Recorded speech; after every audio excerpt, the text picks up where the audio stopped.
నమస్కారం. నా పేరు డాక్టర్ షగుఫ్తా. నేను న్యాచురోపతి డాక్టర్‌ని. ఈ మధ్య కాలంలో చాలామంది అడుగుతున్నారండి. మోకాళ్ళలో వాపులొస్తున్నాయి, తిమ్మిర్లొస్తున్నాయి, మోకాళ్ళ నొప్పులొస్తున్నాయి. అసలు పెద్దవాళ్ళలో అనేది బోన్ డెన్సిటీ తగ్గడం వల్ల గానీ, లేదంటే వాళ్ళలో ఆహార నియమాల్లో డైజెషన్ ఇష్యూస్ ఉండడం వల్ల కొంతమందిలో బోన్ పెయిన్స్ అనేవి ఒక ఏజ్‌ని బట్టి వస్తూ ఉంటాయి.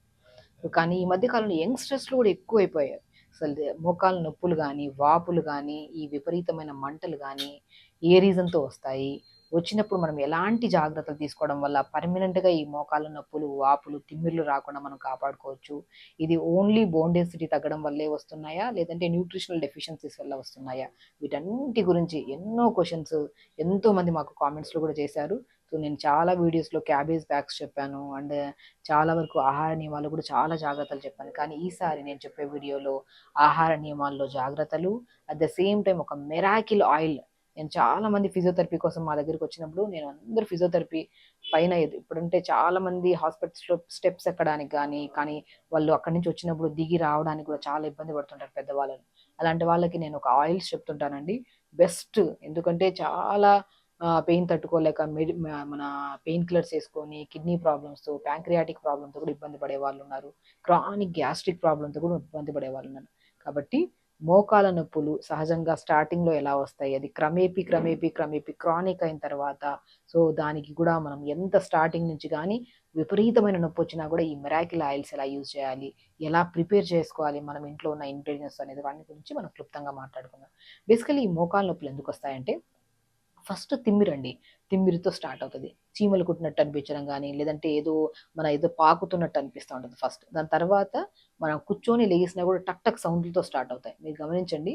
మన జాయింట్స్ ఇలా మూవ్ చేస్తున్న టక్ టక్ సౌండ్స్, కూర్చొని లెగుస్తున్న టక్ టక్ సౌండ్స్. ఇంకోటేంటంటే మనం కిందన కూర్చొని 2, 3 నిమిషాల తర్వాత లెగుస్తున్నప్పుడు ఏదైనా సపోర్ట్‌తో లెగుస్తూ ఉంటారు. ఇవన్నీ స్టార్టింగ్ స్టేజెస్. ఇవన్నీ ఎందుకొస్తాయి? న్యూట్రిషనల్ డెఫిషియన్సీస్ వల్ల. మోకాళ్ళ నొప్పులు గానీ, బ్యాక్ పెయిన్ గానీ, sciatica pain, any kind of pains ఎప్పుడన్నా స్టార్టింగ్‌లోనే మనం గమనించి తిమ్మిరొస్తుంది, లేదంటే టక్ టక్ సౌండ్‌లొస్తున్నాయి, లేదంటే కూర్చొని లెగుస్తున్నప్పుడు బరువుగా అనిపిస్తుంది కాలు, లేదంటే బాడీ కూడా బరువుగా అనిపిస్తుంది అనుకున్నప్పుడు మనం ఖచ్చితంగా కొన్ని టెస్టులు చేయించుకోవాలి. అందులో బి12 టెస్ట్ కంపల్సరీ అండి. బి కాంప్లెక్స్ విటమిన్ డెఫిషియన్సీ వల్ల కూడా మనకి ఖచ్చితంగా ఈ నరాలలో తిమ్మిర్లు, నొప్పులు, వాపులు రావడం కారణం. Iron deficiency. ఐరన్ కూడా చాలా ఇంపార్టెంట్. ఆడవాళ్ళలో ఐరన్ చాలా తగ్గుతా ఉంటది. సో, దాని వల్లలో గూడా ఆడవాళ్ళలో విపరీతంగా ఉంటాయి మోకాళ్ళ నొప్పులు మగవాళ్ళ కంటే కంపారిటివ్‌లీ. సో, వీళ్ళలో ఐరన్ డెఫిషియన్సీ తగ్గిపోవడం వల్ల ఆఫ్టర్ డెలివరీస్ వీళ్ళలో కూడా ఈ క్రమేపీ ఈ నొప్పులొస్తుంటాయి. సో, దాంతో పాటు డి విటమిన్ డెఫిషియన్సీ. కొంతమందిలో బోన్ స్ట్రాంగ్‌గా ఉండాలంటే చిన్నప్పుడు చెప్పేవాళ్ళు పాలు తాగండి రెగ్యులర్‌గా బోన్ స్ట్రాంగ్‌గా ఉంటాయి. అలా డి విటమిన్ డెఫిషియన్సీ వల్ల కూడా మనకి ఖచ్చితంగా ఈ నొప్పులు గానీ, వాపులొస్తుంటాయి. అండ్ చాలా వరకు ఈ మెయిన్ కాల్షియం డెఫిషియన్సీ. ఈ 4 విటమిన్స్ చాలా ఇంపార్టెంట్. కాల్షియం తక్కువైపోతే ఫస్ట్ జాయింట్స్ మధ్యలో టక్ టక్ సౌండ్‌లు స్టార్ట్ అవ్వడం. ఈ నరాలలో తిమ్మిర్లు రావడానికి కారణం బి కాంప్లెక్స్ విటమిన్ డెఫిషియన్సీ. కొంతమంది బోన్‌కి మధ్యలో రాపిడి ఎక్కువైపోయి కొంతమందికి బోన్ కరుగుతుందని చెప్పారు. అది డి విటమిన్ డెఫిషియన్సీ. నిస్సత్తువగా ఉంటారు. కొంతమంది లెగడానికి గాని, వాపులు రావడానికి కారణం ఐరన్ డెఫిషియన్సీ. ఒకవేళ ఐరన్ డెఫిషియన్సీ ఉందనుకోండి, అంటే మనకు వాపులు రావడం గాని, తిమ్మిరి పట్టడం గాని, బద్ధకంగా, లెథార్జిక్‌గా బాడీ హెవీగా అనిపించినప్పుడు ఐరన్ డెఫిషియన్సీ అని మనం గమనించి దానికి తగినట్టు మనం ఆకుకూరల్లో, తోటకూరలో ఎక్కువుంటది iron. Beetroot, carrot, apple juice, దానిమ్మకాయ జ్యూస్ తాగడం వల్ల, బ్లాక్ కిస్మిస్ ఉంటాయి కదా! కిస్మిస్ అవి గూడా ఒక 10, 15 పొద్దున పూట నానబెట్టి, మళ్ళీ పొద్దున బ్లాక్ కిస్మిస్‌లో కొద్ది వాటరేసి మిక్సీ పట్టేసిన తర్వాత తాగే జ్యూస్‌లో బి కాంప్లెక్స్ విటమిన్స్ కవర్ అవుతాయి. మన ఐరన్ కవర్ అవుతది. మంచిగా కాల్షియం గూడా రిచ్ ఉంటదనమాట. సో, ఈ బ్లాక్ కిస్మిస్ జ్యూస్‌ని మనం రెగ్యులర్‌గా తీసుకుంటే ఐరన్ డెఫిషియన్సీని మనం 100% కంట్రోల్ జేసుకోవచ్చు. And B complex vitamin deficiency ఉంటే తిమ్మిర్లు, నొప్పులు స్టార్ట్ అవుతాయి. సో, బి కాంప్లెక్స్ విటమిన్ తక్కువుందనుకోండి మన బాడీలో మనం ఏం చేస్తాం? Pumpkin seeds, water melon seeds, sunflower seeds, phool makhana, తామర గింజలంటారు ఐడియా ఉందా? అవి తెప్పించుకొని షాలో ఫ్రై కొద్దిగా లైట్‌గా వేడి చేసుకొని పౌడర్ చేసి పెట్టుకొని, ఆ పౌడర్‌ని ప్రతిరోజు ఆవు పాలు ప్యూర్‌గా దొరికితే ఆవు పాలలో ఈ పౌడర్ కలుపుకొని తాగండి. బి విటమిన్ మంచిగా ఉంటది మీకు. సో, అది మనం B vitamin deficiency. D vitamin తక్కువుందనుకోండి మష్రూమ్స్ ఉంటాయి గదా! మష్రూమ్స్ మన పుట్టగొడుగులు అంటారు కొన్ని ప్లేసెస్‌లో. ఆ మష్రూమ్స్ తెచ్చుకొని కొద్ది పసుపు వాటర్‌లో కడిగి పల్చగా స్లైసెస్ కోసుకొని ఎండబెట్టి పౌడర్ చేసుకోండి. ఆ పౌడర్‌ని ఆవు పాలలో కలపండి. D vitamin deficiency. దాంతో పాటు ఎన్నో వెజిటబుల్స్ ఉన్నాయండి. ఆకుకూరలున్నాయి. తోటకూర, మునగాకు, మునక్కాయలు, మన బచ్చల కూరలు కూడా ఎక్కువగా తీసుకోవడం వల్ల డి విటమిన్ డెఫిషియన్సీ తగ్గుతుంది, బి కాంప్లెక్స్ విటమిన్ డెఫిషియన్సీ కూడా తగ్గుతుంది. ఇప్పుడు ఐరన్ తక్కువ ఉంది అనుకోండి, మనం ఏం చేస్తాం, నువ్వులు తీసుకుంటా ఉంటారు, తెల్ల నువ్వులు కానీ నల్ల నువ్వులు కానీ తీసుకుంటారు, చాలామంది ఆవు పాలు తాగుతూ ఉంటారు. So seeds, almonds, walnuts, pumpkin సీడ్స్లో కూడా మంచి కాల్షియం ఉంటుంది. సో కాబట్టి ఈ ఫస్ట్ మనకి ఏమన్నా ప్రాబ్లం ఉన్నప్పుడు యంగ్స్టర్స్లో కానీ పెద్దవాళ్ళలో కానీ ఈ 4 విటమిన్స్ టెస్టులు చేయించుకోవాలి.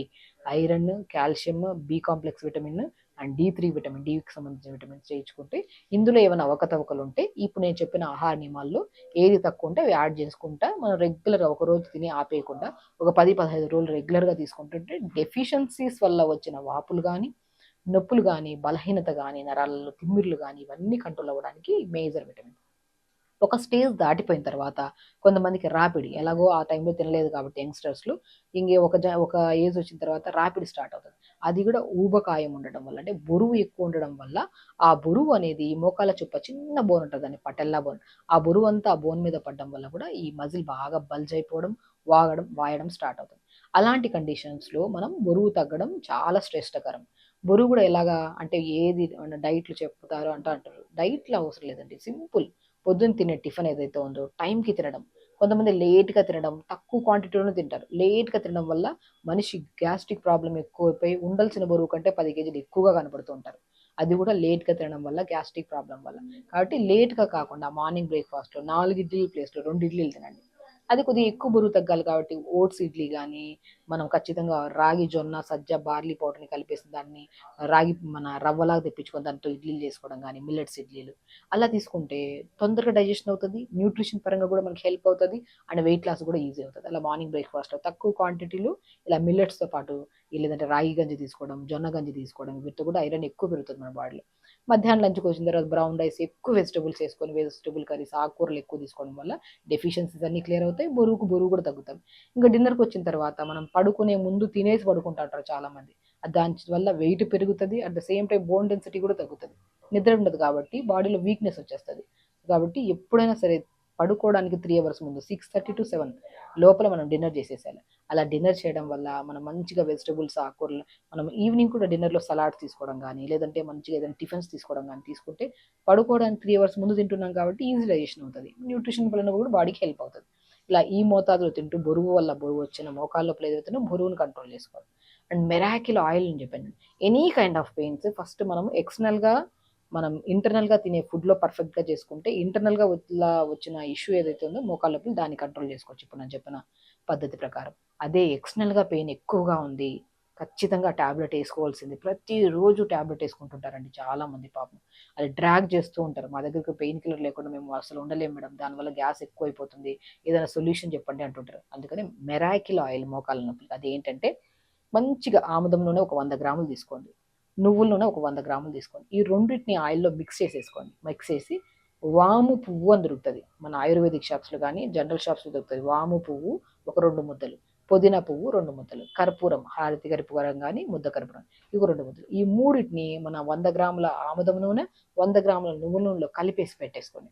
ఈ మూడింటిని మనం ఆయిల్ వేసిన వెంటనే డైల్యూట్ అయిపోతాయి, నీళ్ళలాగా అలా డైల్యూట్ అయిపోతాయి ఆయిల్ వేసిన వెంటనే.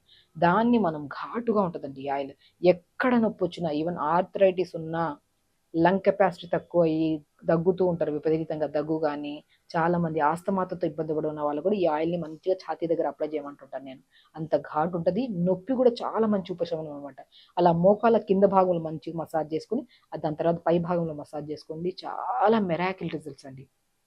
డైలీ పెయిన్ కిల్లర్ వేసుకునే వాళ్ళు 1 డేలో రిజల్ట్ వచ్చేస్తుంది అంటే ఖచ్చితంగా వస్తుంది, బట్ కొద్దిగా ఈరోజు వచ్చిన రిజల్ట్ 2 రోజులే ఉంటుంది. అదే మనం క్రమేపీ రెగ్యులర్గా చేసుకుంటున్న కొద్ది ఖచ్చితంగా ఈరోజు చేసి మనం వదిలేసామనుకోండి ఒక రోజు ముచ్చట్లాగే ఉంటుంది. మనం ప్రతిరోజు చేసుకుంటున్నాం అనుకోండి రిలీఫ్ అనేది బాడీ కూడా ఏదైనా సరే సెట్ అవ్వడానికి టైం పడుతుంది కదా.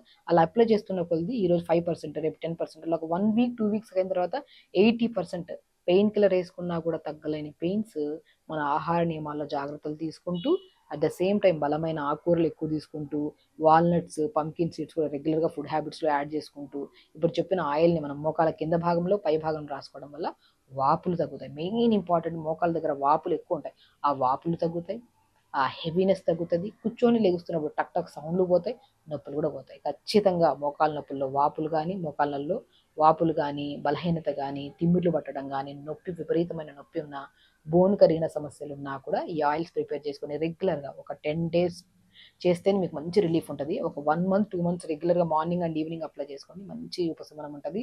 అండ్ ఆహారంలో కూడా మంచి బలమైన ఆహారం ఉండాలి. అవి ఇప్పుడు నేను చెప్పిన పద్ధతిలో తీసుకుంటూ మార్నింగ్ లేచిన తర్వాత చైర్ యోగా, చైర్లో కూర్చొని ఆపోజిట్లో ఒక చైర్ పెట్టుకొని, ఒకవేళ కిందన కూర్చోలేకపోతే పెద్దవాళ్ళు ఒక పిల్లోని మంచిగా మన లేదంటే బెడ్ మీద కూర్చొని బెడ్ మనం కాళ్ళు స్ట్రైట్గా పెట్టి మోకాల కింద ఒక పిల్లో పెట్టుకొని మంచిగా స్ట్రెచ్చింగ్ మూమెంట్స్, ఇది మోకాలు అనుకోండి, పాదం ముందుకి వెనక్కి స్ట్రెచ్ చేయడము, అలా మోకాల దగ్గర మంచిగా ఆయిల్ రాసుకుంటే మాత్రం మంచి ఉపశమనం ఉంటుంది.